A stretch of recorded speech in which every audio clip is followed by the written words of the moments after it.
back on the Zero Hour. I'm your host, Richard RJ Eskow. Joining me now is my good friend Ernie Powell. Ernie and I haven't talked for a while, but especially since I left Los Angeles. But he's an organizer with Social Security Works in California, and there are a couple issues going on there now we wanted to talk about. So first of all, hey, Ernie, welcome back to the program. Good to be here, my friend. Good to be here. Secondly, before we get into what's going on in Los Angeles, I know you worked hard on that recall, and we both know that senior votes are a big deal in all elections these days. And how did it work with the senior voters on that one? Well, first of all, it was an interesting thing to actually ask people to vote no, because it's usually a yes side on our side.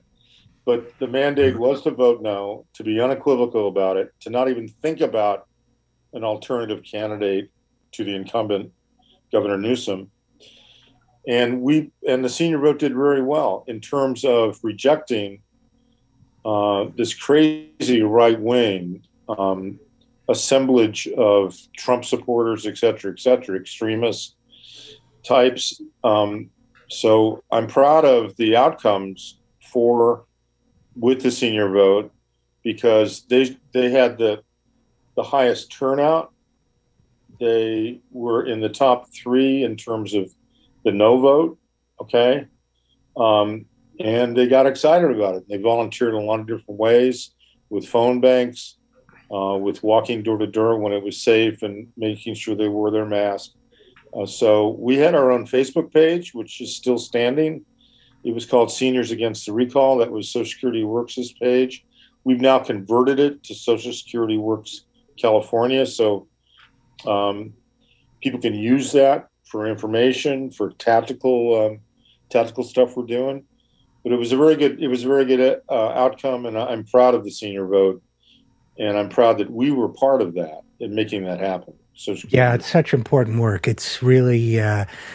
You cannot overestimate how important the senior vote is everywhere, and including California. So mobilizing it in the right way is a great thing to do. And also, you're there in Los Angeles, where I lived for many years, and of course, hard hit, as so much of the country has been hard hit with the virus. And you guys have been involved in trying to make sure that homebound people, of whom a lot are seniors, get shots in their arms. And I know there's been some action around that. Maybe you can tell us what you guys have been up to and how it's been going. Well, it started in Santa Monica, and it started about a year and a half ago, where it was a Section 8 building right at the very southern part of Santa Monica.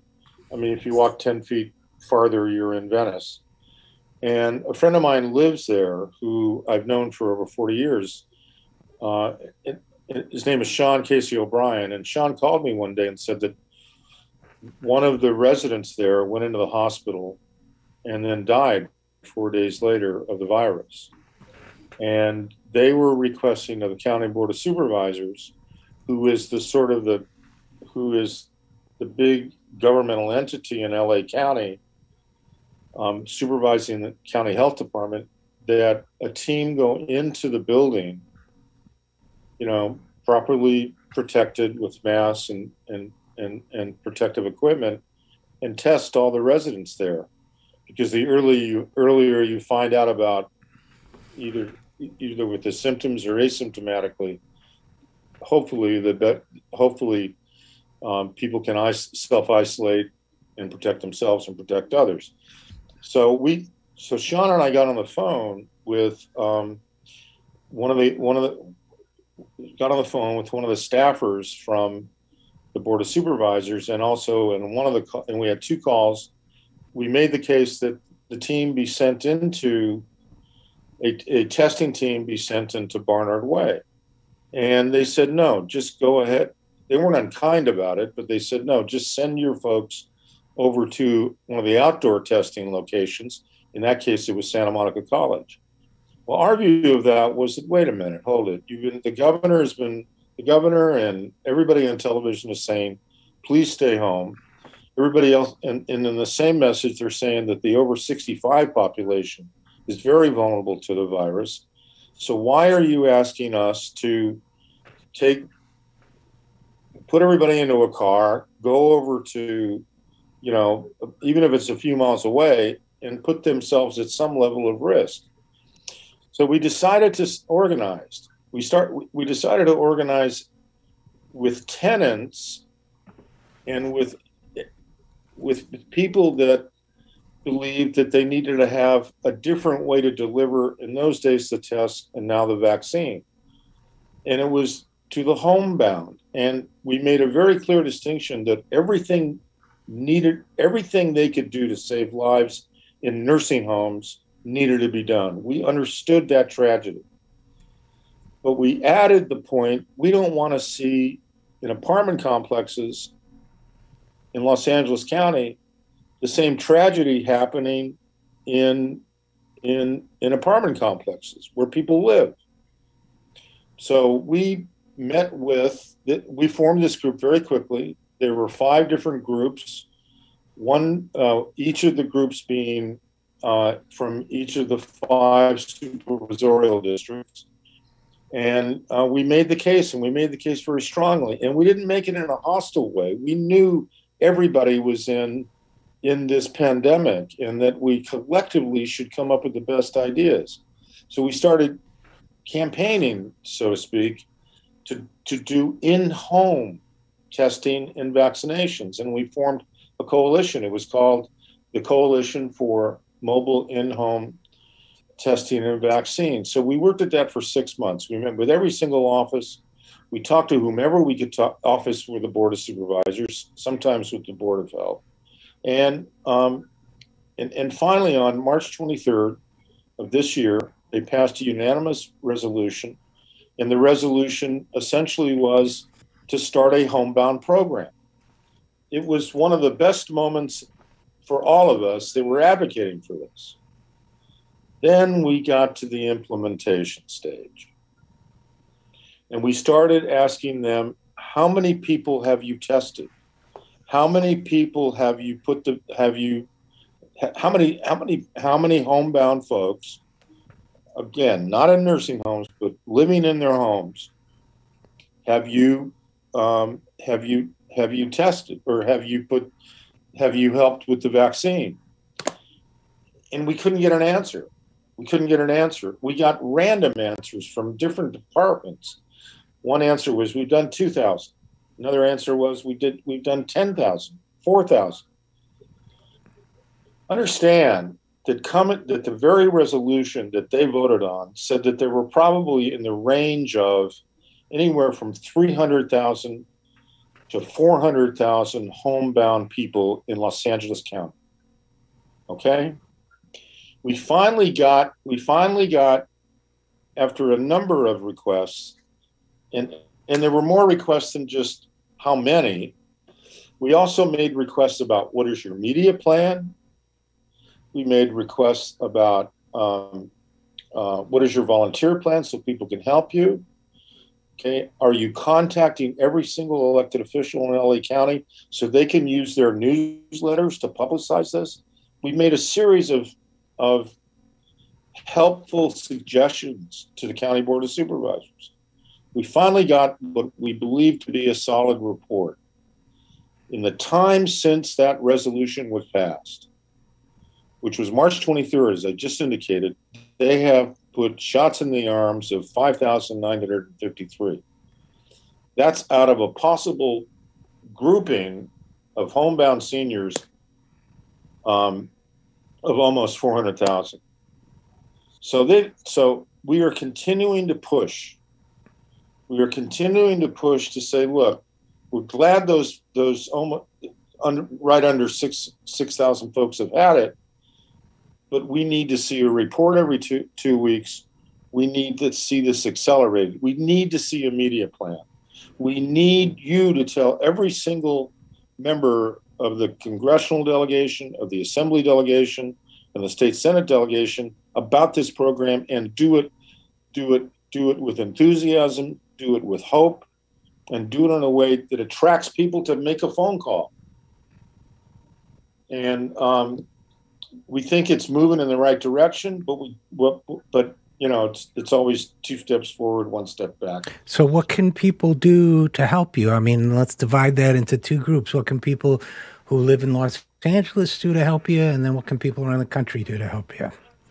Well, the spotlight needs to be put on this program. And what's interesting about it, Richard, is as we dig into it deeper and talk to friends around the country, my own hometown of San Bernardino, California, where I was raised, in a little suburb next to it in Rialto, they're doing a homebound program. Corpus Christi is doing a homebound program. San Francisco is. So it's not as though it's not a new idea. Okay? So the first thing people can do is call if they live. Well, the first thing is, number one, if you know somebody that's homebound, I would like to give the phone number, sure, so that people can request it. It's 833-540-0473. 833-540-0473. And here's a new idea. A human being answers the phone. It's not a machine. You have to hit a couple of prompts, but what you dial 833-540-0473, and you can do it for someone else. So I've got a neighbor here in the Gaylord who I know is homebound, has difficulty going out and navigating. She's not sick, but she's homebound. Okay?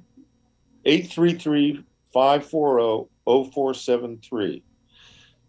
The second thing is to, frankly, if you want to be part of this organizing that we're doing, email me.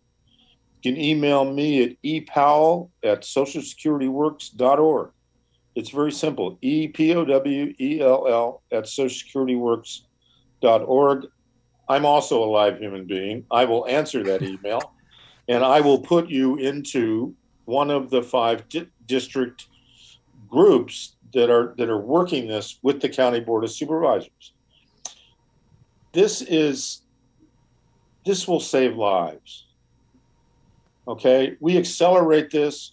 We make this homebound program work. It will save lives. And this is not to discount the terrible tragedy in nursing homes. This is not to discount the terrible danger of the coronavirus spread. But they answered it with this program. They need to implement it with this program. All right. Well, this is great information, Ernie, and you're doing great work there, and you are saving lives. I can attest to that. So, what's that number again? One last time. The number to call if you yourself are homebound, or if you have a friend or a relative. I'll use a cliche. Everybody's got a grandma and a grandpa, right? 833-540-0473. So that's to call if you need help in Los Angeles. And where can people go to, and then write you, epowell@socialsecurityworks.org. And then is there anything else you want to let the people know before we have to go? If they want to be in touch with a member of the County Board of Supervisors, and I tell you, their website is a little bit difficult, but they can call me, and that's not who I want. They can email me, and I can help them get in touch with the County Board of Supervisors to make a set of simple requests. Okay, we want to see their media plan. We want this better publicized so that people can get those shots in the arms, and we see more lives saved. All right. Well, Ernie, that's great work. I admire you greatly for doing it. I appreciate you for doing it. And I appreciate you for coming on the program. Again, my guest is Ernie Powell with Social Security Works, California, life and death issue. And once again, thanks for coming on the program, Ernie. Thank you so much, Richard. And we'll be right back after this. I'm Richard RJ Eskow, and this is The Zero Hour.